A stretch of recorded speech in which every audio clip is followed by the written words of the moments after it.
Giannis leaving the Bucks? The Indiana Pacers beat the Milwaukee Bucks in 5 games. So now the question everybody is asking, is Giannis going to stay in Milwaukee or is he going to request a trade? One thing we know about Giannis is that he is very loyal and he has made no indication that he wants to leave. And I honestly don't think he wants to leave. I think funny enough, just like his teammate Dame, because Dame didn't want to leave the Blazers and Portland and stuff like that, but he also wanted to win a championship and they were headed in a different direction. And while Milwaukee has definitely, tried to pair Giannis with more talent to win, like they have been trying. They got Dame for Giannis. But at the same time, it has not worked out. The thing is, it's not Giannis's fault, and it's not necessarily the front office's fault either. Like, could they have made better decisions along the way since they won the championship with free agents and trades and stuff like that? Potentially. But the one thing we can say is they've at least tried. Like I just said, they got Dame for him. Like, they haven't just given up on Giannis. They are trying to build a contender around him, but they are not succeeding. I think Giannis is probably in a really tough spot. And I think it's going to take a lot of thinking for him in order to make a decision. Because like I just said in the beginning, I think Giannis doesn't want to leave. I think Giannis wants to stay there and win another championship and retire a Buck. But at the same time, he wants to win more championships, and I think he's hungry to win more. The problem is the Bucks are not in any position really to get anybody significant because I don't think they have any picks until 2030. Like they don't have their first round pick or something like that. And obviously Dame, we all feel bad for him, but Dame is at least out majority of next season, if not all of it. And I think Giannis is going to be torn between, his heart and, staying loyal to the city and the organization, and obviously Dame, who, kind of came there for him. But at the same time, he also has to think about his career and what exactly he wants to achieve and if he wants to win more championships. As currently constructed, we all know this Bucks team is not probably going to come out of the East next year either. And so Giannis is going to have to make a tough decision that it may be a business decision over a, heart decision. And I don't think anybody would be upset at Giannis if he left. Not the organization, nobody on the roster, nobody in the city. Like, Giannis delivered a championship, and he has tried to, continue to win a championship. Like, I don't know if you've seen his stats, but his playoff stats from the championship year till this year, I believe is kind of identical. Like, you can look this up, don't quote me on it, but I'm pretty sure in the championship year, he averaged like 30, 12, and 4 maybe in assists.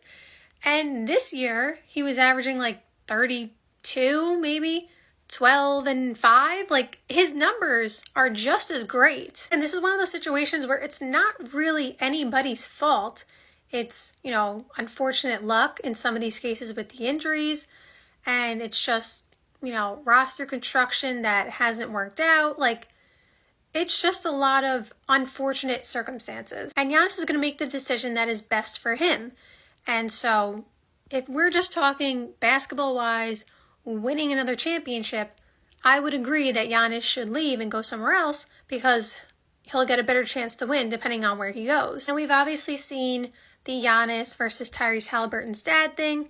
I'll quickly touch on that subject because it is obviously something that is, very prominent right now in the media world. I agree with the sentiment that his dad was wrong. That is most people's sentiments, if not everybody. I don't think I've seen anybody say that his dad was in the right. Like, Tyrese did not even do that. So, like, it just looks worse. The fact that Tyrese, walked off the court and didn't do anything, and you're getting up in Giannis's face. And the last person you should be doing that to is Giannis, because Giannis doesn't even do stuff like that. Like, Giannis is very, humble and very, classy, and he doesn't get into those kind of things. Not that it would make it right, but I think people would be more understanding if it was someone who consistently, talks trash, and maybe whoever it was would be talking trash to his dad courtside. Like, if someone was starting things with his dad, again, not that it would make it right, but I think people would be like, some people would take his side, some people wouldn't. But you're starting something with Giannis, who literally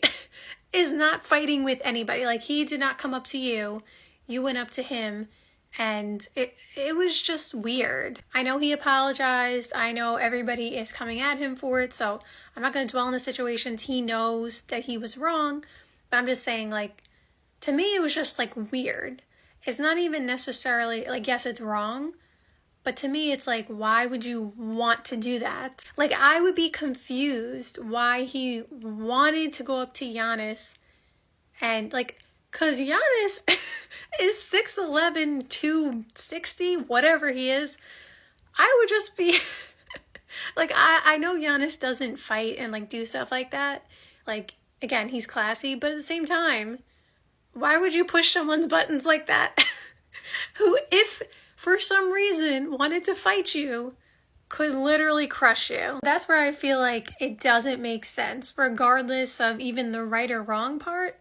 It's just like, I don't know, like that's the wrong person to go up to. But it was wrong, and Giannis handled it very well. Like, Giannis did not get too crazy. Giannis said whatever he said to him, courtside.